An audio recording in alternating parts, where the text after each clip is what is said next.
Kujuta ette, et keegi lööb sind iga päev 2 kuud järjest näkku ja siis ühel hommikul on tema auto põlema pandud ning tal pole õrna aimugi, kes seda tegi.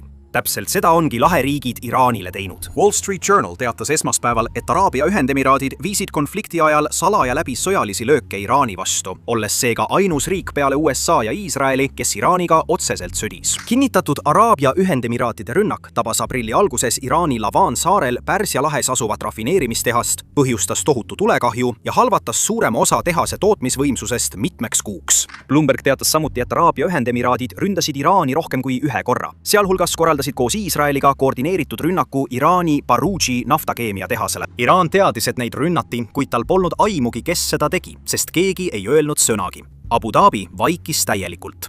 Pentagoni käitumine oli sama. Washington tervitas seda omavahelises suhtluses ja andis selgelt mõista, et soovib, et rohkem Pärsia lahe riike teeks täpselt sama. Ja nüüd teame vähemalt 11 laheriiki, kes tegi täpselt sama. Reuters teatas teisipäeval, et Saudi Araabia korraldas märtsi lõpus mitu avalikkusele teadmata jäänud rünnakut Iraani territooriumil. 2 lääne ametnikku ja 2 Iraani ametnikku kinnitasid seda. Aga praegu ei teame, mis olid konkreetsed sihtmärgid. Kuid on põhjus, miks keegi ei ütle avalikult, et nad seda tegid. Iraanil pole praeguseks peaaegu midagi enam kaotada ja riik, kellel pole enam midagi kaotada, on tõesti kõige ohtlikum vastane, kellega avalikult tüli norida.